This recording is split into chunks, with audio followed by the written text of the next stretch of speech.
तो welcome friends, नमस्कार है दोस्तों, आप सभी का हमारे चैनल पे। इस वीडियो में हम लोग बात करने वाले हैं कि जिन लोगों ने जेनरिक इलेक्टिव के तौर पे पॉलिटिकल साइंस यानी कि राजनीतिक विज्ञान को रखा है, उनका सेमेस्टर 2 में सेमेस्टर 2 में जेनरिक इलेक्टिव पॉलिटिकल साइंस किस प्रकार आपका क्वेश्चन पेपर आएगा। तो ये देखिए, इसे आप BA पार्ट 1 भी बोल सकते हैं। BA पार्ट 1 का semester 2 generic elective political science 2018-21 का जो सेशन था उसमें यह पेपर लिया गया था। आपको हर बार की तरह इसमें भी 3 घंटे समय दिए जाते हैं। 100 नंबर का एग्ज़ाम होता है, जिसमें से 80 नंबर आपको पेपर देने होंगे और 20 नंबर आपको कॉलेज की तरफ से दिया जाता है। यहाँ पे बोला जा रहा है कि किन्हीं 4 प्रश्नों के उत्तर दें। प्रत्येक प्रश्न आपका जो दोस्तों इसमें 20 अंक का होता है। यह पेपर प्रत्येक प्रश्न आपका 20 अंक का होता है, जिसमें से आपको किन्हीं 4 प्रश्नों के उत्तर देने होते हैं और 20 अंकों के प्रश्नों का उत्तर आपको 2 खड़ा पन्ना में देना है। ठीक, 2 खड़ा पन्ना, एक खड़ा पन्ना में 2 पेज होते हैं और 2 खड़ा पन्ना में आपको इसका उत्तर दे दीजिए। तो अब आइए देखते हैं प्रश्न क्या है।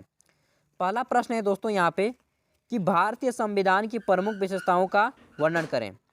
एक चीज़ मैं बता देना चाहूँगा कि यह जो पूरा का पूरा पेपर है ना, सेमेस्टर 2 का जेनरिक इलेक्टिव पॉलिटिकल साइंस, इसमें पूरा का पूरा पेपर आपका भारतीय संविधान से प्रश्न पूछा जाएगा। ठीक, तो भारतीय संविधान पर आप विशेष जोर से पढ़ाई करें। भारतीय संविधान की प्रमुख विशेषताओं का वर्णन करें। Discuss the silent feature of the Indian constitution. ठीक, तो कौन कौन सी प्रमुख विशेषताएं हैं संविधान की, वो आपको बताना है।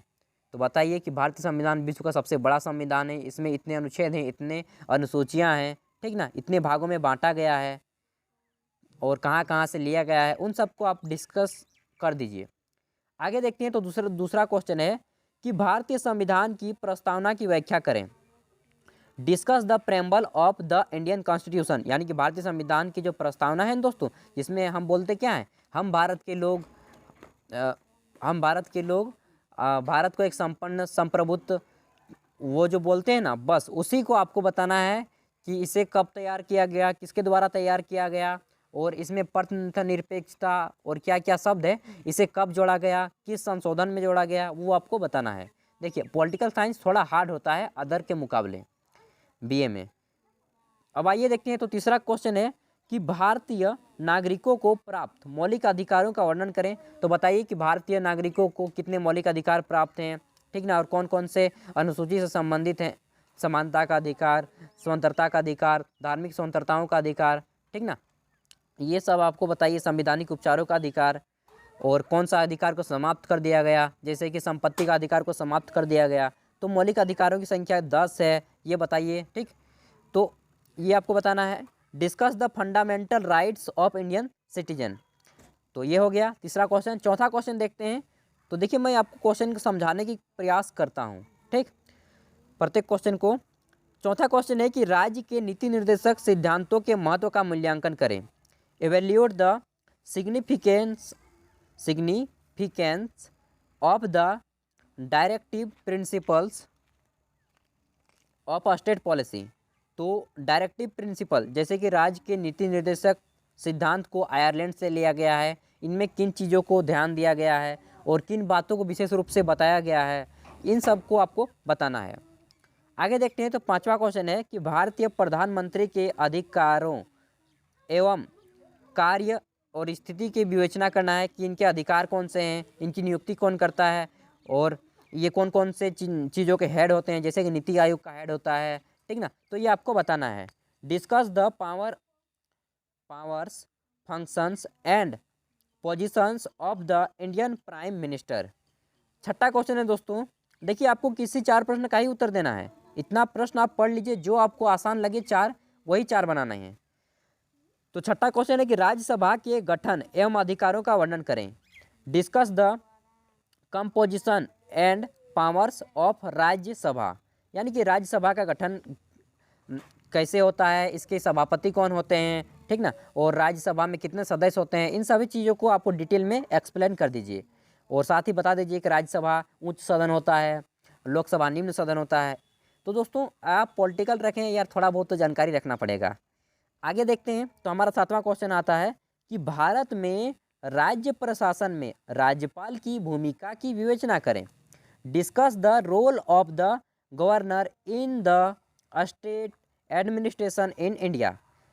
कि राज्यपाल को बताइए कि राज्यपाल राज्य का प्रमुख होता है, संवैधानिक प्रमुख होता है, और कुलपति जितने भी राज्य के विश्वविद्यालय होते हैं उन सभी की नियुक्ति करता है, कुलपतियों के हेड होते हैं, ठीक ना। तो इस प्रकार आपको बताना है, और कौन कौन से अनुच्छेद जुड़े हुए हैं राज्यपाल से, इन सब चीज़ों को अभी बताइएगा। तो देखिए जो मैं बता रहा हूँ ना, अगर आप उस टाइप से लिखेंगे तो आपको परफेक्ट नंबर मिलेगा, 20 में से 15 मार्क्स मिल जाएंगे 4 पेज में, अगर आप इस टाइप के उत्तर देंगे तो।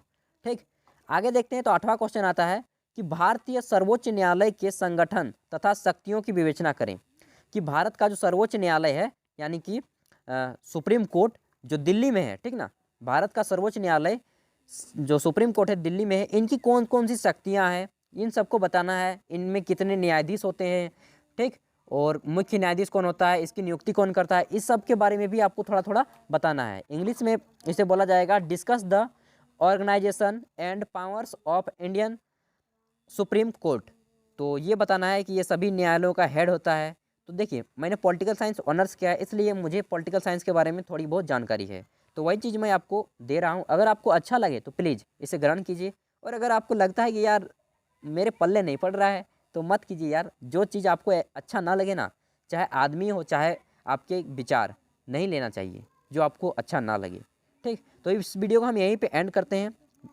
और अगर आपको किसी भी सेमेस्टर का क्वेश्चन पेपर देखना है तो आप हमारे चैनल पे जाइए और प्रीवियस ईयर क्वेश्चन पेपर देख सकते हैं। चैनल पे क्या, मैं वीडियो के डिस्क्रिप्शन में एक लिंक दे रहा हूँ, वहीं से आपको मिल जाएगा। और अगर आपका कोई दोस्त ग्रेजुएशन में पढ़ रहा है तो उन तक भी वीडियो को शेयर कर दीजिएगा, क्योंकि उनका जो भी ऑनर्स होगा आपके दोस्त का, यहाँ पे पेपर मिल जाएगा। तो वीडियो को आपने इतनी तालीमता से देखा, इसके लिए धन्यवाद। अगर आपके मन में कोई भी सवाल हो तो प्लीज़ यार कमेंट कर दीजिएगा, और कमेंट में मुझे सर नहीं दोस्त बोलिएगा, क्योंकि मैं आपको दोस्त बोलता हूँ तो मुझे भी आप दोस्त बोलिए, ठीक ना। चलिए इस वीडियो को यहीं पे एंड करते हैं। पढ़िए, बेस्ट ऑफ लक, एग्ज़ाम अच्छे से दीजिए।